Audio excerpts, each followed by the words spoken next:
নমস্কার বন্ধুরা, সুধা লীলার হেসেলে আপনাদের সকলকে স্বাগত। আজকে একটা অত্যন্ত প্রিয় এবং পুরনো বা হারিয়ে যাওয়া রান্না বাঙালিদের। একটা সময় এই রান্নাটা গরমকালে প্রায় হতো, এখন সবাই অনেকেই করে উঠতে পারেন না, আবার অনেকে করেনও ধারাবাহিকভাবে।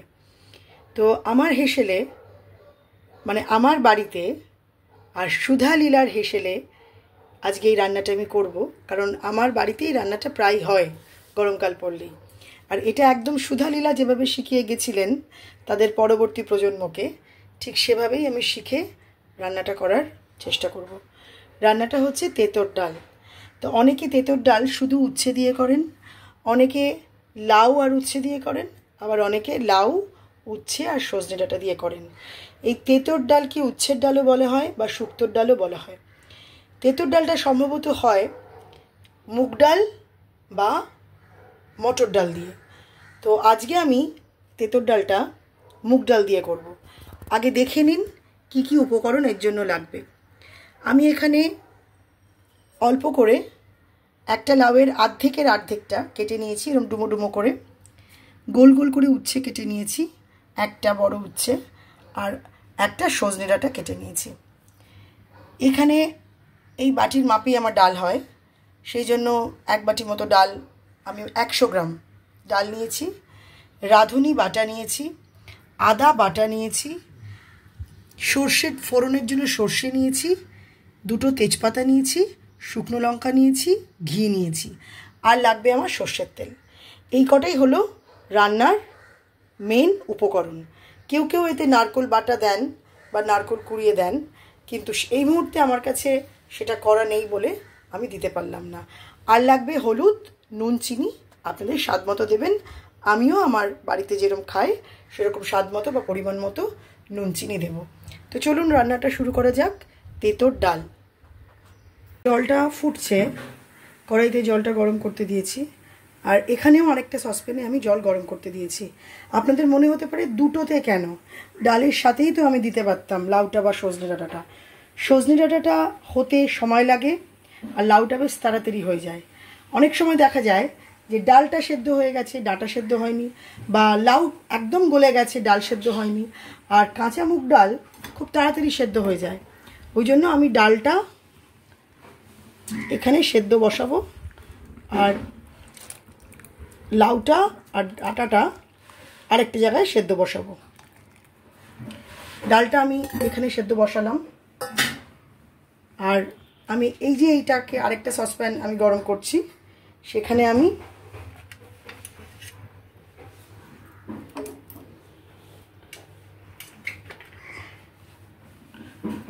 এবারে লাউয়ের যে জলটা সেদ্ধ করার পর যে জলটা থাকবে সেই জলটাও কিন্তু আমি দিয়ে দেবো ডালের মধ্যে।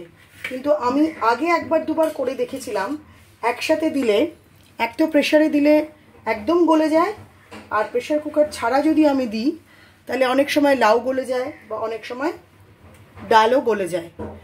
আপনারা যারা লাউয়ের সাথে, ডালের সাথে লাউ দিয়ে বা ডালের সাথে সজনে ডাঁটা দিয়ে সেদ্ধ করেন করতে পারেন।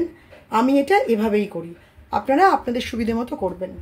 কারণ আমি চাই যে পুরো জিনিসগুলো যেন গলে না যায় এবং তার একটা যে সৌন্দর্য, রান্নার একটা যে সৌন্দর্য, সেটাও যেন থাকে। তা আমি একটাতে ডাল সেদ্ধ হতে দিয়েছি, আর একটাতে আমি লাউ আর সজনে ডাঁটা সেদ্ধ হতে দিয়েছি।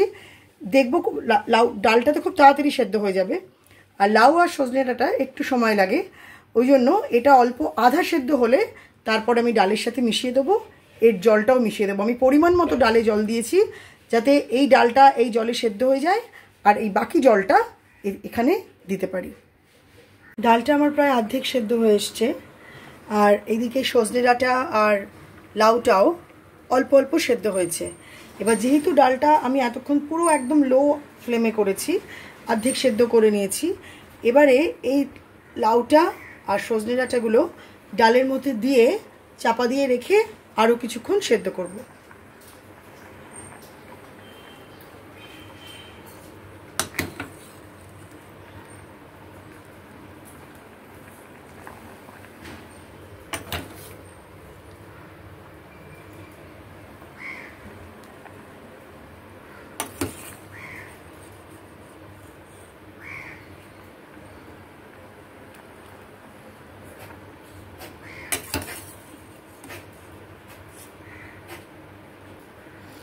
আলাদা করে সেদ্ধ করলে কি হয়, জিনিসগুলো গলে যায় না। আমি বুঝতে পারি যে এবারে এটাকে তুলতে হবে, এবার এটা অর্ধেক সেদ্ধ হলো, এবার দিলাম। নাহলে পুরো সবজিগুলো যদি গলে যায় তাহলে আলাদা করে স্বাদ পাওয়া যায় না। এক একটা সবজির তো এক এক রকম স্বাদ, সেই জন্য আমি আলাদা করে সেদ্ধ করে নিই।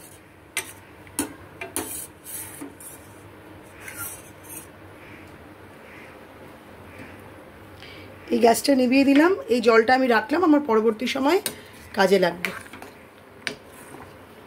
এবার এটা আরেকটু ভালো করে সেদ্ধ হবে। এবার আমি এতে নুন আর হলুদ দিয়ে সেদ্ধ করব। ডালটা আমার সেদ্ধ হয়ে গেছে। লাউ আর সজনে ডাঁটাগুলো আলাদা করে সেদ্ধ করেছিলাম অল্প অল্প। অর্ধেকটা যখন লাউটা আর সজনে ডাঁটাও আমার সেদ্ধ হয়ে গেছিলো, তখন এই ডালের সাথে মিশিয়ে দিয়ে ওই জলটা দিয়ে ডালটা আমি সেদ্ধ করে রেখে দিয়েছি। এখানে আমি কড়াইতে এবারে উচ্ছেগুলো গোল গোল করে যেগুলো কেটেছিলাম সেগুলো সামান্য নুন আর হলুদ দিয়ে একটু ভেজে নিচ্ছি।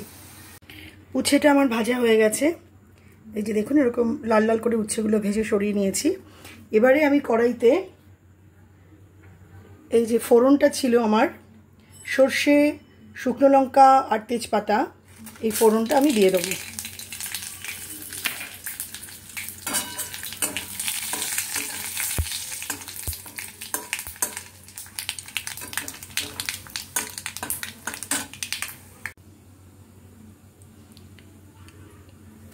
ফোড়নটা দেওয়া হয়ে গেলে এবারে যে ডালটা আমার সেদ্ধ করা ছিল, এই ডালটা আমি এতে দিয়ে দেবো।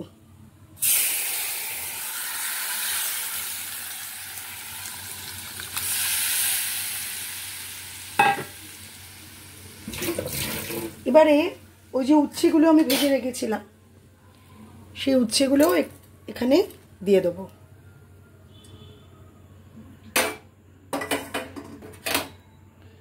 একটু মিলিয়ে নেব, তারপর একে একে এখানে মশলাগুলো দেব। আপনাদের হয়তো একটু দেখতে কষ্ট হতে পারে, কারণ আমি নিজে এক হাতে ভিডিও করছি আর এক হাতে রান্না করছি।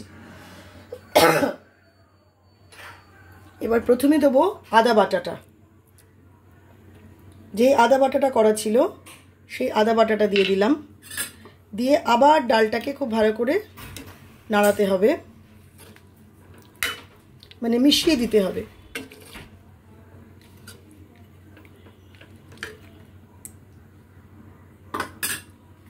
এরপর দেব রাঁধুনি বাটাটা।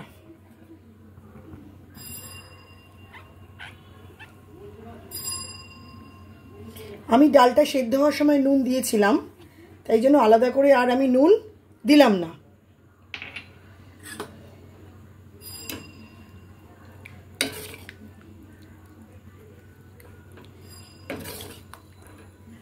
খুব সুন্দর একটা গন্ধ বেরোবে আদা আর রাঁধুনি বাটার।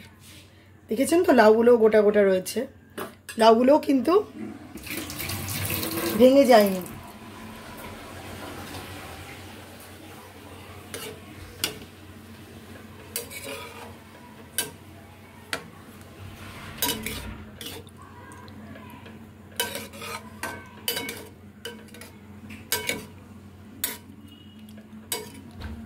একটু মিশিয়ে দিতে হবে। মিশিয়ে দেওয়ার পরে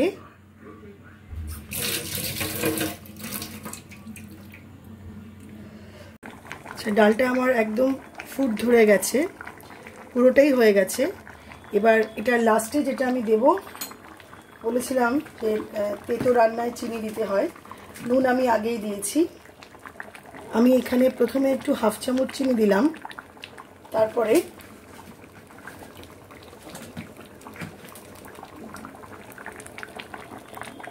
আরও হাফ চামচ চিনি দিলাম, মানে 1 চামচ চিনি দিয়ে আবার এটাকে সুন্দর করে একটু নাড়িয়ে নেব। আর লাস্টে দেব ঘি, যে ঘিটা আমি রেখেছিলাম।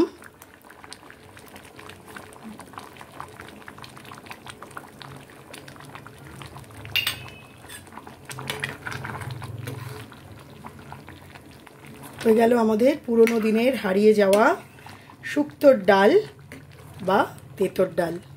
অপূর্ব খেতে লাগে, গরমকালে তো ভীষণ ভালো লাগে। এবার গ্যাসটাকে বন্ধ করে দেবো।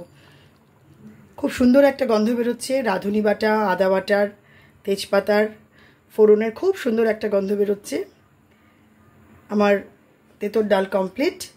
এবার এই ডালটা আমি একটু ঠান্ডা করে তারপর ভাতের সাথে পরিবেশন করব। আপনারা একটু ঠান্ডা করে পরিবেশন করবেন, কোনো একটা ভাজা রাখবেন সাথে, নয় বেগুন ভাজা বা পটল ভাজা। আলু ভাজাটা ঠিক চলে না তেঁতোর ডালের সাথে, বেগুন ভাজা, বেগুনি বা আলু পটল ভাজা কিছু একটা, বা কুমড়ো ভাজা দিয়ে ডালটা পরিবেশন করবেন। হয়ে গেল আজকের রান্না তেঁতোর ডাল। হয়ে গেল আমার তেঁতোর ডাল। অবশ্যই করে এই রান্নাটা গরমে ট্রাই করবেন, নিজেরা খাবেন, বাড়ির লোকেদের খাওয়াবেন, আর ভাতের সাথে একটু ভাজার সাথে পরিবেশন করবেন, দেখবেন খুব ভালো লাগছে। অবশ্যই করে ট্রাই করবেন। আজকে এতটাই। আবার খুব শিগগিরই আপনাদের সাথে দেখা হবে আরও একটা সুস্বাদু পদ নিয়ে, সুধা লীলার হেসেলে। ততক্ষণ ভালো থাকবেন সবাই, আনন্দে থাকবেন, খুশিতে থাকবেন, খাওয়া দাওয়ার মধ্যে থাকবেন, ভালো থাকবেন।